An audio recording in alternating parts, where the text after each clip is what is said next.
Olá meus caros, aqui é o Corvo. Bem-vindos novamente ao canal e hoje estarei falando um pouquinho mais sobre The Witcher, a série da Netflix. Não os livros, não os games, a série. Eu já fiz isso aqui várias e várias vezes, né?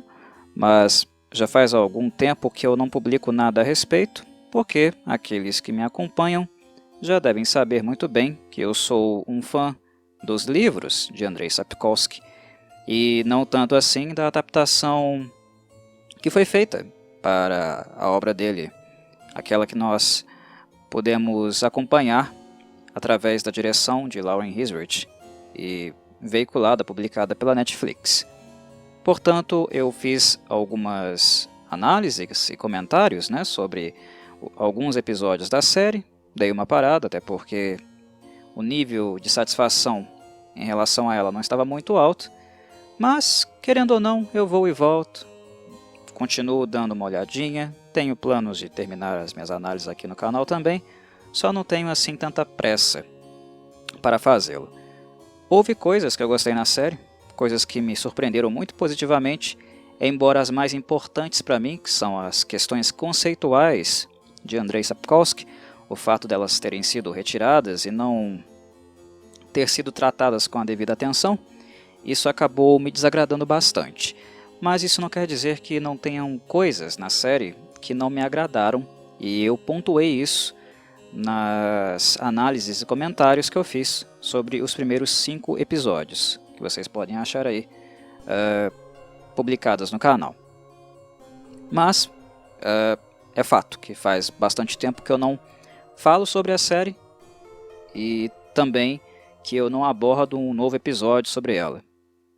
Tá aí como pendência, né, os últimos episódios, para que eu faça uma exploração, né, uma nova aventura, pontuando coisas que eu gostei e outras que não tanto me agradaram assim. Ainda farei isso, prometo. Mas o que eu quero falar hoje aqui é sobre um fato novo, um fato que saiu recentemente, muito em virtude das publicações nas redes sociais da diretora Lauren Hissrich em relação ao que ela pensa em fazer com Geralt na próxima temporada, né?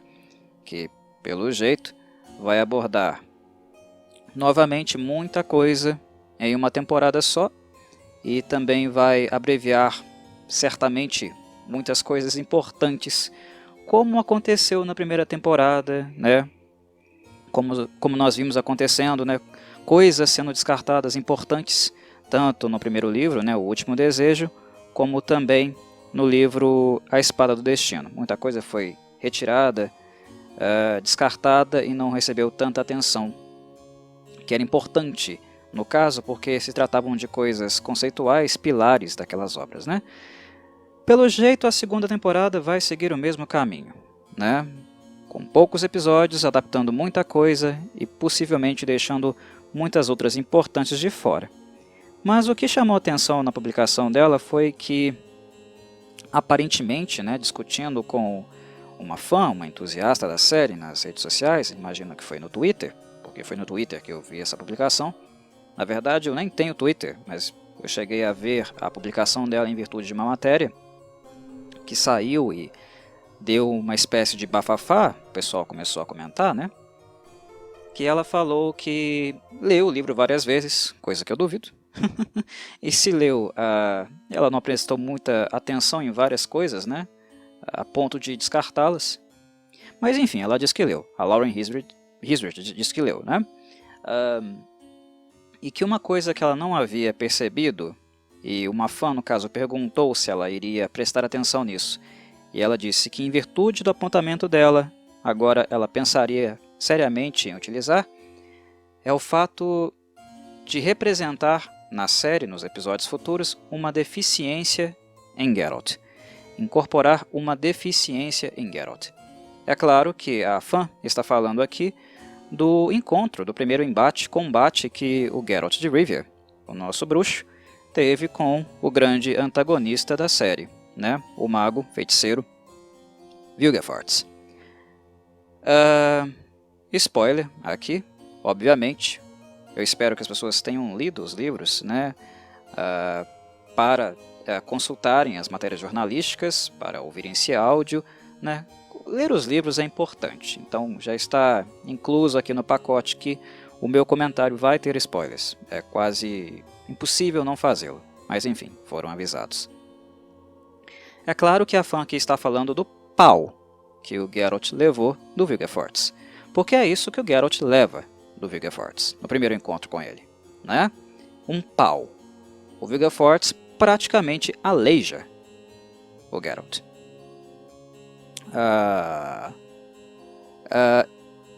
E aí, a fã perguntou, Lauren Hisrich, você vai dar um pouco mais de atenção a como o Geralt ficou após esse encontro com o Vilgefortz? Vilgefortz bateu forte nele, né? Fraturou seus ossos, praticamente esfarelou alguns. A coisa foi feia. O Geralt então vai ficar aleijado, deficiente na série? Você vai incorporar isso? Aí a Lauren respondeu, eu li os livros várias e várias vezes e não tinha percebido isso. Eu lia que o Geralt estava com dor, li que ele estava com dor e pronto, próxima página. Não dei tanta atenção a isso. Mas agora que você falou sobre esse fato, né, dele estar possivelmente com uma deficiência física em virtude dos traumas, né, das fraturas que o Vilgefortz causou nele, isso irá me fazer pensar sobre a adaptação da obra, abordar um pouco mais essa questão da deficiência no personagem, né? Pronto, a rede social virou aquele inferninho que ela sempre é. O Twitter é um inferno, é por isso que eu também não uso, não tenho interesse nele. As pessoas estão ali apenas para brigar entre si, né? Há muito pouco debate, apenas monólogos e pessoas querendo impor a sua verdade ou a sua visão das coisas. Mas enfim, esse comentário da Lauren foi o suficiente para as pessoas começarem a brigar, a meter um pau umas nas outras, a agredirem umas às outras. Houve aquele grupinho, né, que tomou a fala dela como uma forçação de barra, né, uma tentativa de forçar a representatividade na obra, né, abordar pessoas com deficiência, ou fazer com que o herói da obra represente pessoas com deficiência física, o que é algo importante, tá? Eu acho válido, mas vou falar sobre isso daqui a pouco, né? Não é bem o que vocês estão pensando, não. Vou falar um pouquinho disso daqui a pouco, né? Sobre como fazê-lo, né? E se é pertinente fazê-lo. E também teve aquela galera, né, que começou a chamar o pessoal de intolerante, né, que estava reclamando de barriga cheia, que a representatividade é importante sim, que isso tem que ser feito, né? Então ficou esse embate, né, daqueles que rechaçam qualquer tentativa de utilizar o personagem para representar, né, um grupo de pessoas com deficiência física, né? E teve essas pessoas que rechaçam essa ideia completamente e teve aquelas que acham que isso é bastante importante, né, interessante para a obra, condizente com o momento histórico que vivemos e muitas coisas mais. Então, houve esses dois lados, né, essa rivalidade, essa polarização que é muito típica, né, nos tempos atuais em que nós vivemos, né, esse maniqueísmo das pessoas, né, 8 ou 80, mas a questão é que vocês podem notar que as pessoas, elas escolhem um lado, né, a favor ou contra, só que elas não pensam muito nisso. Elas são a favor apenas por serem a favor ou contra apenas por ser contra. Elas não pensam muito na questão e o que isso tem a ver de fato com a obra.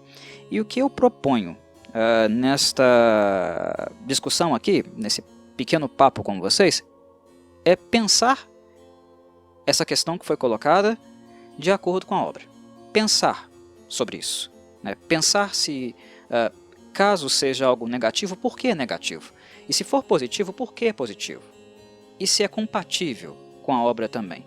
Se a obra evoca isso, se há elementos nela que faz com que essa adesão, esse incremento de deficiência no personagem seja interessante. É isso que eu quero fazer aqui, refletir sobre a questão. Não quero escolher um lado, eu sou a favor, eu sou contra, não me interessa isso. Eu quero pensar sobre o que é ser a favor e o que é ser contra, de acordo com o que a obra escrita, a obra do Andrei, nos trouxe. Vamos fazer isso? Primeiro, sobre a questão da representatividade. Quem está falando aí que a obra quer forçar uma representatividade, né?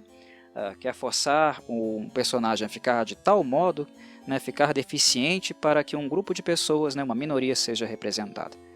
Antes de tudo, meus caros, né, quem leu The Witcher, quem leu os livros do Andrei, e não percebeu que isso já existe na obra, já existe, tá? Eu acho que está lendo errado, ou está lendo com bastante falta de atenção.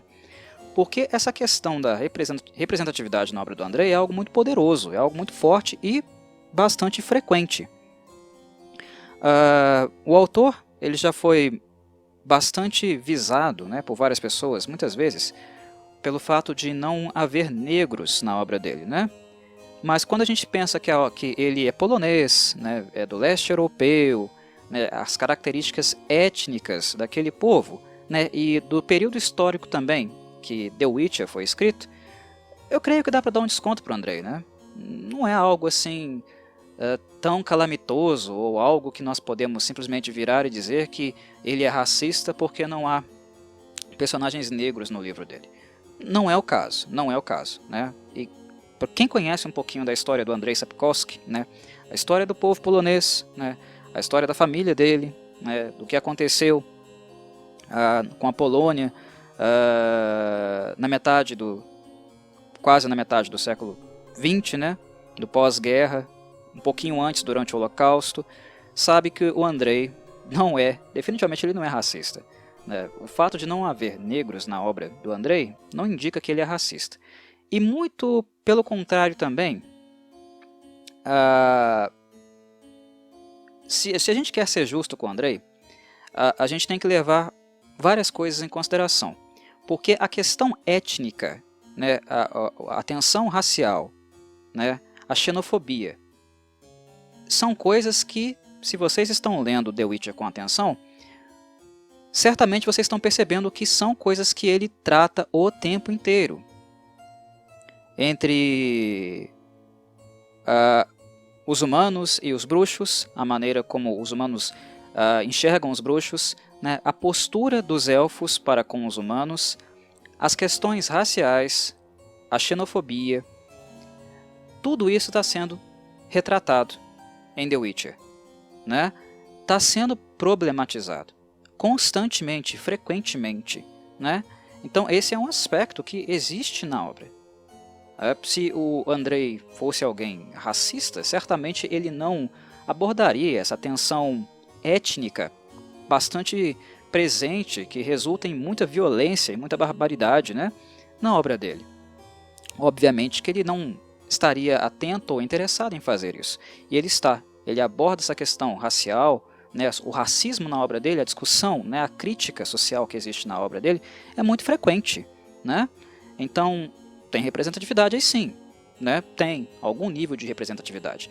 E se não tem casta X ou Y, isso também não impede de que nós vejamos, né, inclusive essas etnias que não existem, são etnias da fantasia, né, como elfos, né, anões, que nós olhemos para essas etnias, né, e pensemos através dessas etnias que são apresentadas no livro, que nós pensemos, né, na nossa própria realidade, né? Não precisa ter etnia X, Y ou Z ali para que nós não possamos fazer tais reflexões. Então a questão da representatividade na obra do Andrei está sim presente. Em relação à deficiência física, será que também está? Será que isso existe? Existe. Sempre esteve presente. E se vocês não prestaram atenção, eu vou relembrá-los disso. A dicção não está muito boa. Mas vamos lá, vamos continuar. Inclusive no personagem Geralt de Rivia, essa questão da deficiência ela sempre existiu. E bem antes mesmo de ter ocorrido o confronto com o Vilgefortz. Antes do Vilgefortz aleijar o Geralt, é o que acontece com ele de fato. Só que depois ele volta mais ou menos, né, meio tarimbado, né, meio enferrujado, porque, como vocês devem ter se lembrar, né, ele foi medicado, ele foi tratado, ele passou por um processo de recuperação, né, um procedimento curativo e fisioterápico, né, lá em Brooklyn. E em termos de cura, né, capacidades curativas, as dríades, né, a medicina delas, que inclusive envolve, né, alguma propriedade mágica aqui e acolá, né, a Efiné está lá, a Efiné é fodona, vocês sabem disso. O Geralt meio que volta, né, ativa com algumas sequelas, tá? Mas isso não inutiliza o personagem, né, a ponto dele não ser capaz mais de combater ou andar, né, normalmente, se movimentar de alguma forma, né? Ele não arrasta a perna, ele não fica mancando, isso não está no livro. Mas fica claro que mesmo com o tratamento das dríades, né, que é um tratamento super, hiper, né, diferencial, né, se comparado ao tratamento convencional, que seria possível com a medicina, mesmo com esse tratamento, o Geralt ainda tem sequelas. Ele não tem mais facilidade, por exemplo, para fazer aquelas piruetas malucas que ele faz durante o combate com monstros, por exemplo, né? Movimentos mais difíceis, né, mais rápidos, que exigiriam dele bastante destreza, eles acabam ficando prejudicados. Mas ele não fica um inválido, né? E isso por causa do tratamento que ele recebeu em Brooklyn. Se não fosse tratado em Brooklyn, aqueles ferimentos, o Vigor Fortis tinha definitivamente aleijado o Geralt, né? Foi um pau bonito que ele tomou, né? Um pau assim, lendário. Ele arregaçou com o Geralt, né? E nem precisou usar magia. Esse é o nível do vilão da série, né? Da série literária. Bem, só que aí então a gente tem uma característica, né? Uma sequela aí que a gente poderia aproximar o Geralt talvez, né, de uma deficiência. Mas a questão é que o Geralt já tinha deficiências, só que as pessoas costumam não notar isso ou deixar passar batido. Ele já tinha deficiências. Quando o bruxo é apresentado para nós, quando nós conhecemos o conceito dele no primeiro livro, uma primeira coisa que é clara e evidente para nós é o quê? Que eles são inférteis. O procedimento de transformação, né, de um bruxo, as mutações que foram provocadas no corpo do Geralt ou de qualquer outro bruxo, né, o contato deles com os mutagênicos, também deixaram sequelas, efeitos colaterais. É claro que várias características físicas de um bruxo foram potencializadas, né? Os sentidos de um bruxo foram potencializados, mas em contrapartida, muitos elementos, né, muitas questões relativas à fisiologia deles foram sequeladas. E a infertilidade já é uma dessas coisas. Corvo, você está forçando a barra aí falando que infertilidade é uma deficiência. E não é? É sim.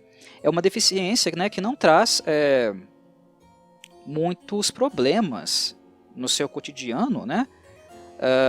Como, por exemplo, ter uma perna com uma fratura, né, séria, né, a ponto de você ter que parafusar o seu osso da perna e tal, e você perder ali sensibilidade, movimento com ela. É diferente, de fato, né, não traz tanto prejuízo assim, infertilidade no nosso dia a dia. Mas para quem quer ser pai, por exemplo, é um problema, né? Para quem quer ser mãe é um problema. Mas é uma deficiência, né? O fato do corpo não conseguir produzir gametas, né, é um problema, é uma deficiência, é um tipo de deficiência, né? Não se equipara, né, equivale a deficiências graves, por exemplo, motoras, mas ainda é um tipo de deficiência.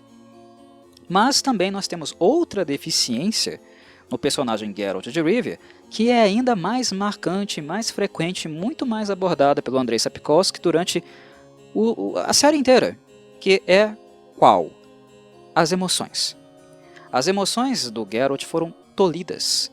Elas não foram completamente limadas, né, retiradas dele. Ele ainda é capaz de ter sentimentos, né, só que ele tem uma dificuldade absurda de expressar tais sentimentos, e alguns deles até mesmo de sentir mesmo. Tá? Então, na gama, no âmbito das emoções, um bruxo é muito deficiente. E essa deficiência, essa inexpressividade, se vocês leram a obra com atenção, vocês podem perceber a quantidade de prejuízos que elas trazem para as relações interpessoais do personagem. Até mesmo com a Yennefer, ele tem problemas, né? Porque ela espera dele alguma expressividade, né? Muitas vezes, e ele não entrega. Ela é sempre muito passional, né? Muito aflorada, né? A Yennefer está sempre queimando, e às vezes ela espera algo do Geralt, né? Uma faísca, uma coisinha que seja ali, e ele não consegue expressar, ou ele tem uma dificuldade tremenda para fazer isso.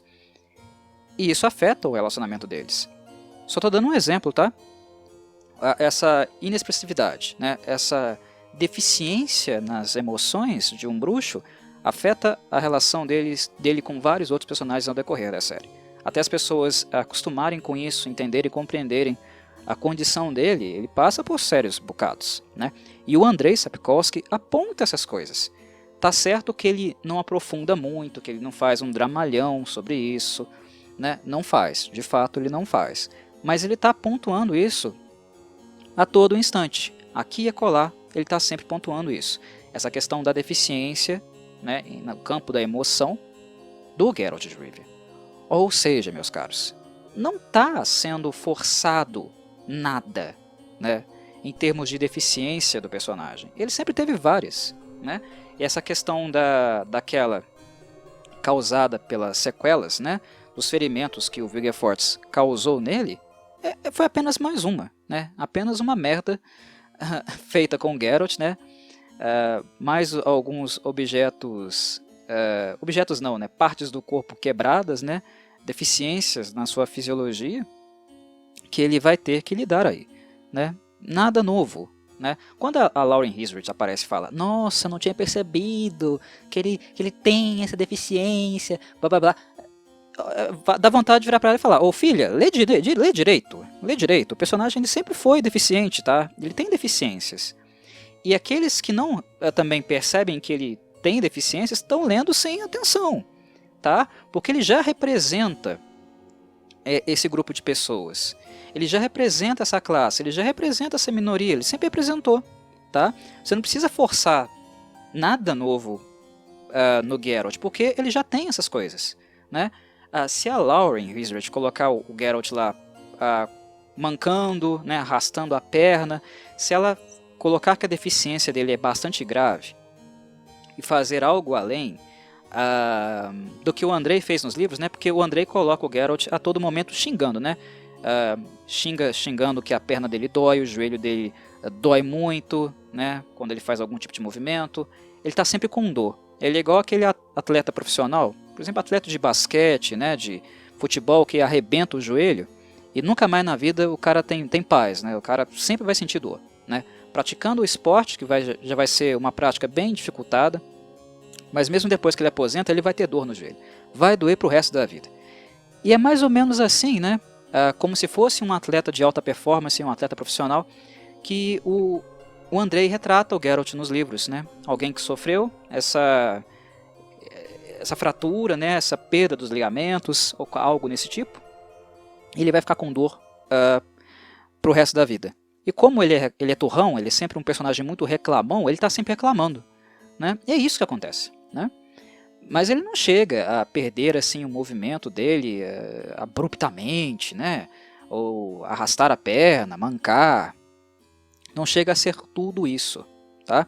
Se a Lauren Hissrich vai fazer isso na série, eu não sei. Se é necessário fazer isso, né? Por questões de representatividade, eu acho que não é necessário. Por quê? Porque se ela quer realmente dar ênfase nisso, o personagem já trouxe vários elementos para ela, né, várias deficiências para ela, que foram as deficiências que eu justamente já mencionei aqui, que ela poderia, né, explorar bem melhor, né, com mais profundidade do que ela de fato explorou na primeira temporada. Porque convenhamos, a primeira temporada não foi muito boa nesse aspecto, né, em termos de Geralt de Rivia. Ele, ela no caso, né, a Lauren, ela trabalhou isso muito melhor com outras personagens, né? Eu acho que com a Yennefer foi onde ela melhor trabalhou. E é justamente o que o livro não dá muito. Essa parte da deficiência da Yennefer no livro, nós temos contato, mas é um contato sempre muito breve e assim esporádico, né? Um pouquinho no início dos livros e um pouquinho no final da saga. Nada além disso. Uma parte um pouco mais misteriosa. A Lauren Hissrich, com seus roteiristas, não adaptaram a história da Yennefer de maneira canônica, né? Eles deturparam muita coisa, né? Eles viraram a história dela para um outro lado, mas essa questão da deficiência física dela, eles abordaram. E abordaram de uma maneira até mais enriquecida do que o Sapkowski abordou nos livros. Eu gostei. Isso foi uma das poucas coisas que eu, inclusive, gostei na série. Tá? Eu não gosto da série. Eu já falei isso no início do áudio. Falei isso nos podcasts que eu fiz dos episódios. Eu não fiquei satisfeito com a série. Mas esse é um ponto que eu gostei. Dessa profundidade em relação às marcas que a Yennefer de Wengenberg, né, carrega em virtude do que ela sofreu, né, com as deficiências físicas que ela tinha, e principalmente também em virtude do preconceito, né, com que ela foi tratada em virtude das deficiências que ela tinha. Isso causou marcas simbólicas nela, né, psíquicas, emocionais nela, coisas que ela não superou. A Yennefer não suporta ser rejeitada minimamente, né? São questões, problemas, traumas psicológicos que ela tem. E isso a primeira temporada trabalhou legal, né? O que não ficou adequado com a narrativa, com os livros, né? Foi a parte mais de classe social, né? Porque a Yennefer foi retratada na série como alguém que fazia parte da plebe, né? Ela era pobre, vem de uma família humilde, e nós sabemos, né, que a instituição da magia, né, o capítulo da magia, é uma instituição elitista, né, é uma instituição que não faz caridade, muito pelo contrário, né, quem acessa, né, a magia e tem proximidade com a magia, quem estuda a magia, tem possibilidade de fazer isso, ou paga muita grana, ou oferece algo interessante para os feiticeiros e feiticeiras. Não há outra maneira de estudar magia. Pobre não estuda em Banard ou Aretusa. Não estuda, né? É uma instituição extremamente elitista, né? Mas então pessoa pobre nunca vai poder ter acesso ao conhecimento que os feiticeiros e feiticeiras possuem? Pode, desde que essa pessoa, né, que seja pobre, né, vive na miséria e tal, como a maioria das pessoas no mundo de The Witcher vivem, né, são poucos realmente pessoas avantajadas, né, abastadas em The Witcher, um mundo repleto de pobreza e miséria, desigualdade social. Aquele pobre que consegue chegar ao capítulo da magia, aprender magia com os feiticeiros, o único modo dele conseguir isso é um feiticeiro descobrir que esse sujeitinho, né, essa criança ou esse jovem, é uma boa fonte. Ou seja, que esse sujeito tem uma predisposição muito grande para a magia, né, que ele poderá se tornar um feiticeiro muito habilidoso em virtude disso, dessa predisposição que ele tem com a magia, né, as fontes, no caso. Se forem pessoas pobres, serão gratamente acolhidas no capítulo da magia, né, nas escolas de magia, tanto dos homens quanto das mulheres, e serão trabalhados, né, passarão por um processo de dogmatização dentro dos princípios, né, ditames políticos, interesses econômicos, filosóficos, sociais da instituição mesmo, né? Eles serão doutrinados, digamos, pelo capítulo da magia. Mas só assim que realmente uma pessoa pobre chega lá, né? Mas o Andrei, no livro, não deixa de retratar, né, que Yennefer, em virtude da aparência dela, né, da deficiência física que ela possuía, ele não deixa de retratar, né, não deixa de haver momentos no livro onde o Geralt pensa sobre a situação. A Yennefer não fala muito sobre isso, né, ela tem dificuldade de falar sobre isso, ela não se expressa em relação a essa parte da história dela. Mas há muitos pensamentos do Geralt, né, momentos que ele cogita como era a vida dela, como ela era uma menina que era afastada, né, do olhar dos amigos, da família, né, do olhar da nobreza. Ela veio de uma família que não era uma família pobretona, né, nos livros não, na série sim, mas nos livros dificilmente. Esse é o caso, né? Então isso foi alterado, né? Quando ela se torna uma menina, né, que tem lá o seu sangue élfico, como, né, parte élfico, né, como também nos livros ela tem, né, e aí por aí se explica a afinidade com magia que ela poderia ter. Quando a Lauren insere isso na série, ela segue o livro, mas ela não deixa de colocar também uma discussão, né, ela não deixa de introduzir a Yennefer, né, em uma classe social mais baixa. Ela trabalha isso. E eu não vejo como um grande problema, não. Para mim não tem o menor problema ela fazer isso, né? O que não pode ser perturbado na minha concepção é o conceito da obra. O fato da Yennefer ser pobre ou rica não faz a menor diferença em relação ao que a personagem se tornou, né, mentalmente, né, do ponto de vista identitário dela. Ela continua sendo a Yennefer de Wengenberg, mesmo sendo pobre na série, né? Sendo rica ou pobre, ela ainda foi caracterizada como tal, né? Com os traumas que ela possui, né? Com as obsessões que ela possui, os desejos que ela possui, voltados à maternidade, e por aí vai, né? Então não houve perturbação conceitual nesse aspecto, mas foi ali a Lauren Hisrich dando, né, uma pequena pincelada na personagem e aproximando ela de uma classe social baixa, né? Isso pode ser feito com Geralt também, né? Ser feito algo que não perturba o conceito dele, não perturba a estrutura do personagem, né? A maneira como ele funciona no mundo de The Witcher, da mesma forma que foi feito com Yennefer, sem grandes problemas. Então eu não vejo um problema muito grande, né, se o Geralt começar a representar assim, né, um grupo de pessoas, né, uma minoria que tem problemas com deficiência. Até porque ele já faz isso. Como eu falei, eu acho importante a Lauren reforçar o que já existe, ao invés de inserir camadas novas. Mas se ela quiser inserir e não perturbar o personagem, né, não perturbar o andamento da obra e não gerar com isso quebras conceituais, eu não vejo problema algum, honestamente. Sinceramente, eu não vejo muito problema. A questão é que eu não confio muito na diretora, né? Eu acho que ela teve, na primeira temporada, péssimas decisões mesmo, né? Ela deixou coisas muito importantes, né? Lições muito importantes, né? Dos contos do Sapkowski de fora, principalmente em relação a Brocklon, ao modo como Geralt e Ciri se conhecem, né? Toda a construção de personagem, interação que eles têm nos livros, nada disso foi retratado na obra, por exemplo, né? Nos contos do Sapkowski sempre há algo a aprender, uma mensagem que ele deixa no fim dos contos. E ela pouco aproveitou isso também, né?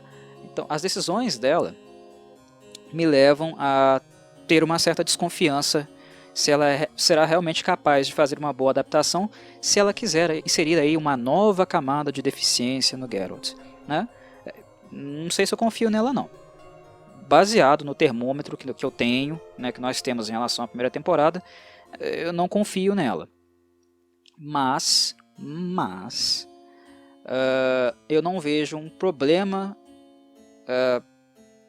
do Geralt, né, ter uma nova camada de deficiência aí, só por ele ter. Não vejo um problema muito grave. Se isso não vai perturbar, né, a narrativa, não vai perturbar, né, o conceito do mundo e da mensagem central do autor, da forma como perturbou na primeira temporada, se ela ficar um pouco mais fidedigna à obra, eu não vejo o melhor problema.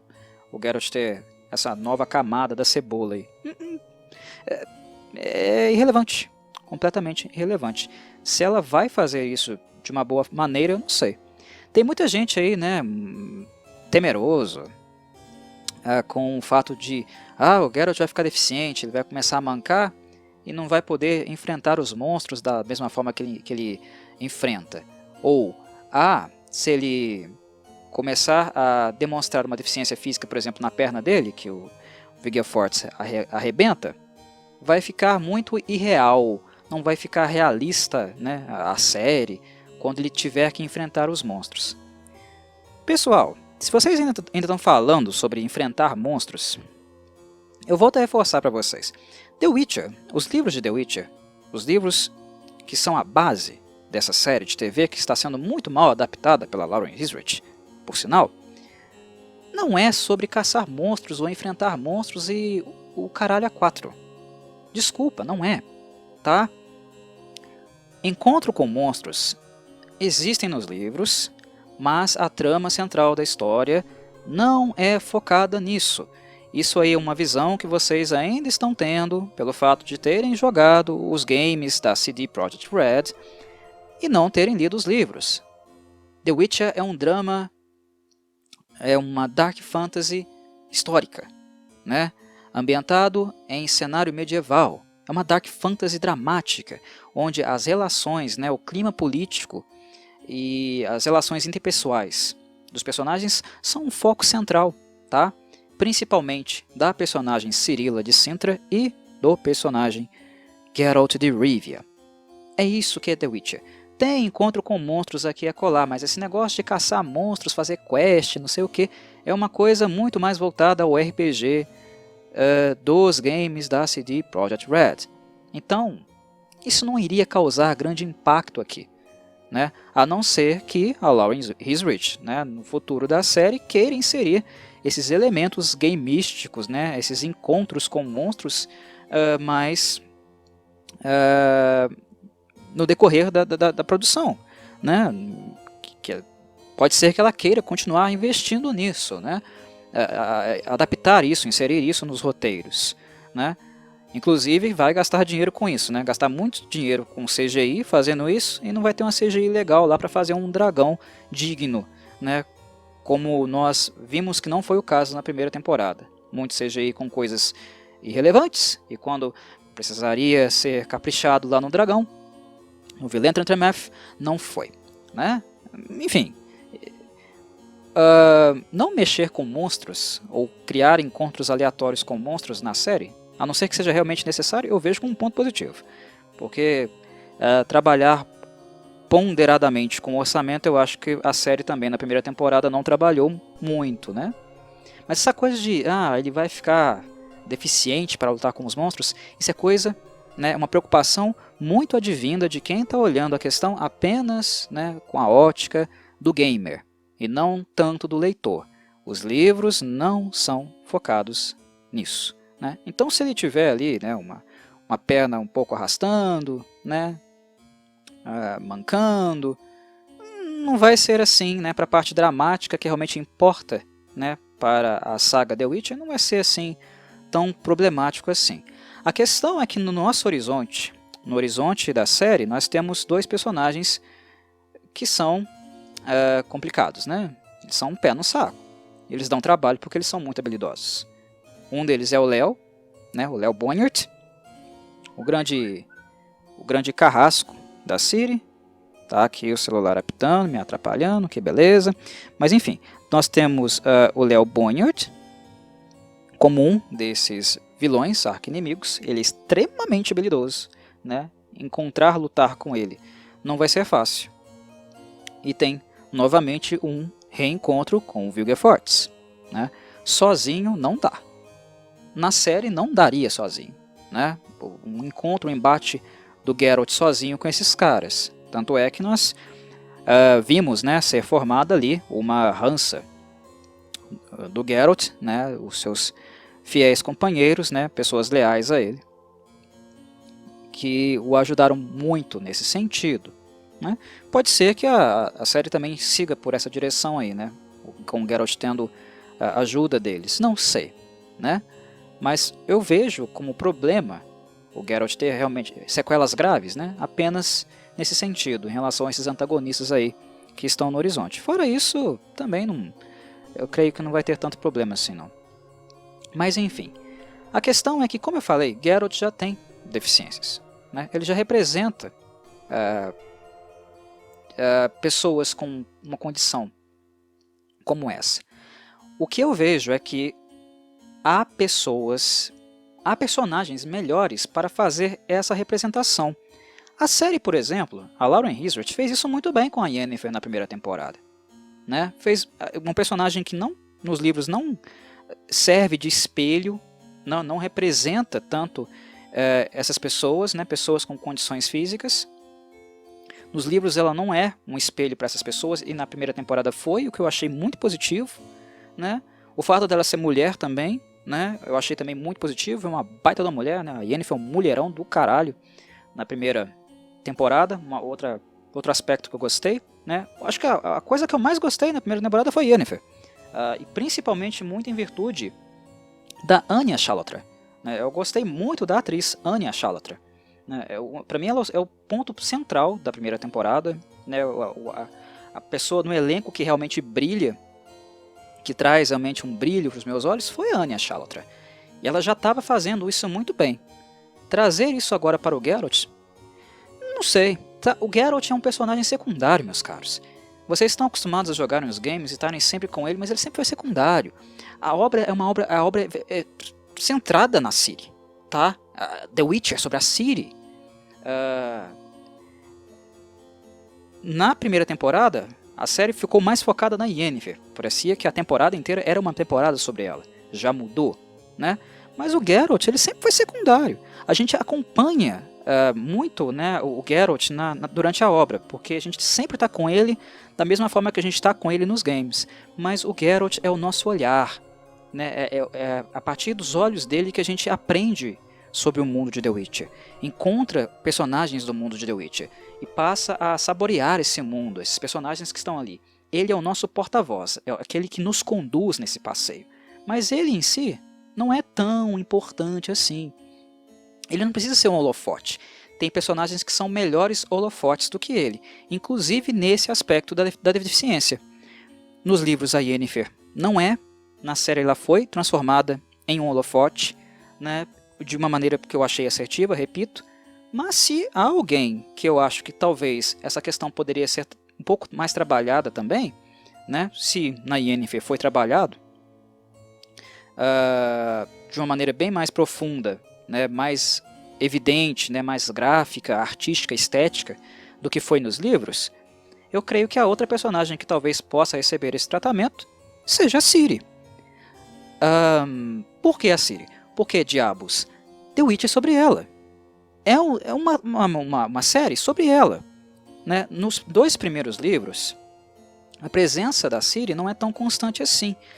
Porque primeiro ela estava na barriga da Pavetta, né? E depois a gente encontra ela lá, um toquinho de cabelos prateados, perdido em Brokilon. E ali começa a história com ela, né, a ser desenvolvida. Depois também no final do livro com o conto Algo Mais. A presença dela não é muito constante assim, mas depois passa a ser. E tudo gira em torno dela, né? Em virtude dela ter um maldito sangue antigo, né? O Herishar. A Ciri, na primeira temporada, ela foi quase nula. Eles anularam a menina. Ela é vazia, completamente vazia, ela não tem conceito. E onde havia conceito, onde poderia ter sido inserido o elemento conceitual, a personagem onde ela poderia ter sido melhor trabalhada, onde poderia ter havido maior assertividade para começar a construir esse grande personagem que a Cirilla é, e essa relação amorosa, né, em termos paternais, profunda, que ela tem com Geralt, né, essa relação de pai e filha, né, que não são naturalmente, mas se reconhecem um no outro, tudo isso surgiu em Brokilon. Né, tudo isso começou a ser construído ali. E a Lauren Hisrich, né, e a sua produção, seus roteiristas, jogaram no lixo essa possibilidade. Eles destruíram os livros nesse aspecto. Então, quem está carecendo realmente de maior trato, né, de um pouquinho mais de carinho, é a Ciri. Porque ela é a personagem central dessa bagaça aqui. É a Ciri que é a personagem central dessa bagaça que a gente entende como The Witcher. E se a série é uma adaptação dos livros, espera-se logo que a Cirilla seja o personagem central. E na primeira temporada ela é nula. Ela não tem nada. Ela é oca, vazia. Não dão nada consistente para a menina, entendem? Então, já que esse elemento da deficiência, se eles vão representar isso, ou se eles têm interesse também de representar isso, eles podem também fazer isso de uma forma mais assertiva com ela, por exemplo. Porque no livro, né, na saga dos livros, ela também carrega essa chaga. Ela também carrega, né, um rótulo, uma deficiência. Que é justamente, né, a deficiência, no caso dela, é a desfiguração que é causada em virtude do golpe no rosto dela que o Bonnet dá. Nos games, né, para quem só leu, ou melhor, correção, para quem só jogou os games, está acostumado com aquela Ciri bonitinha, né, linda dos games. A gente joga lá, por exemplo, o The Witcher 3, aí a Ciri é toda linda, né, talvez ela seja a personagem mais bonita do game, e ela tem aquela cicatriz levinha, né, que assim, até embeleza ela, nem deixa ela feia, aquela cicatriz no rosto. Meus caros, da maneira que o Andrei Sapkowski descreve o ferimento no rosto dela, na boa, o Bonnet desfigurou a Ciri.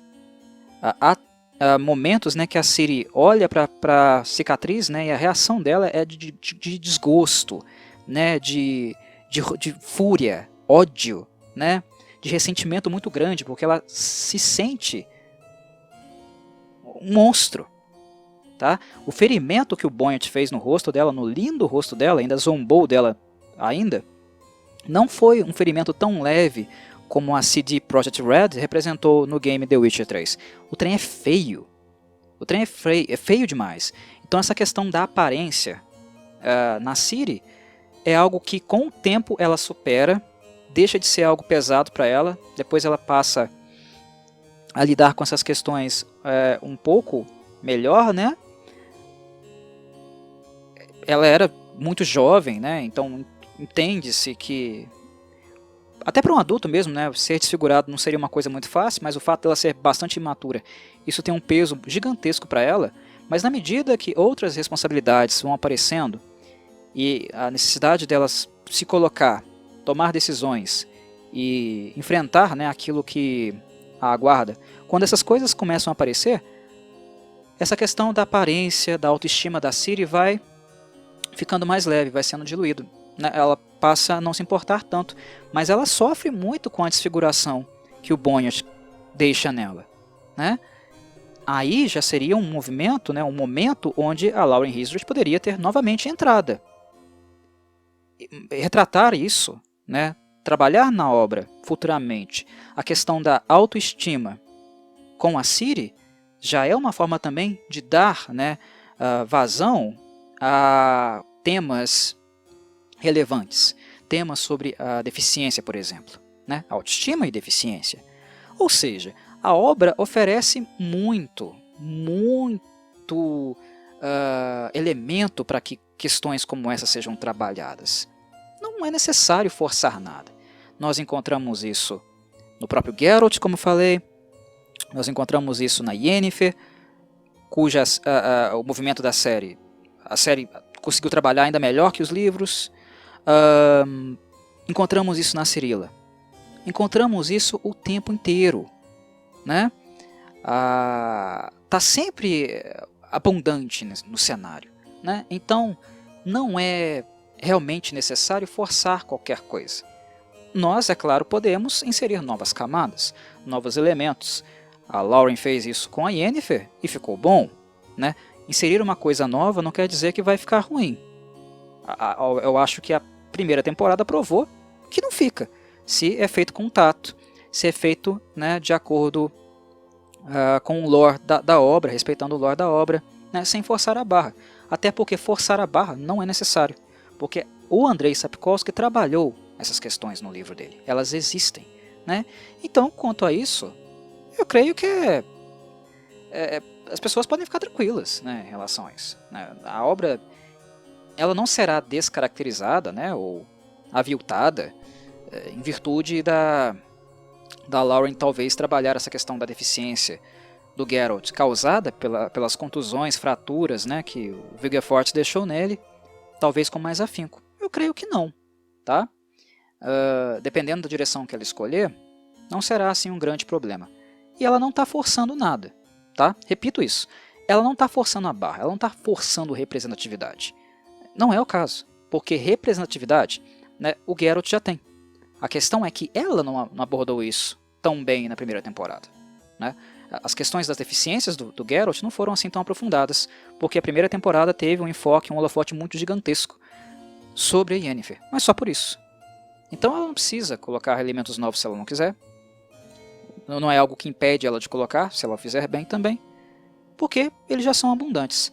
Basta que ela, os seus roteiristas, os produtores, né, trabalhem com sapiência, com tato e não deixem de prestar atenção, né, a todos elementos, né, a toda a riqueza, que inclusive aborda essas questões que o Andrei, né, já trouxe nos livros dele. Simples assim. Ok? É basicamente isso que eu queria falar sobre essa temática, muito em virtude desse zoom, né, que está acontecendo aí nas redes sociais. Eu não acompanho essas coisas, mas quando aparece uma notícia dessa relevância, né, uma notícia pesada como essa, que eu sinto que há um termômetro, né, isso aqui vai causar alguma polêmica, que nem é tão polêmica assim, né, as pessoas que são muito extremistas, né, em relação a essas questões. Não acho um tema polêmico, é um tema que a gente poderia tratar com muito mais naturalidade. Mas enfim, como eu sabia que isso iria acontecer, eu fui dar uma olhada na notícia, fui dar uma olhada no que a própria diretora, né, estava falando, e assim achei que seria pertinente abrir um tópico, fazer um podcast para falar sobre essas questões.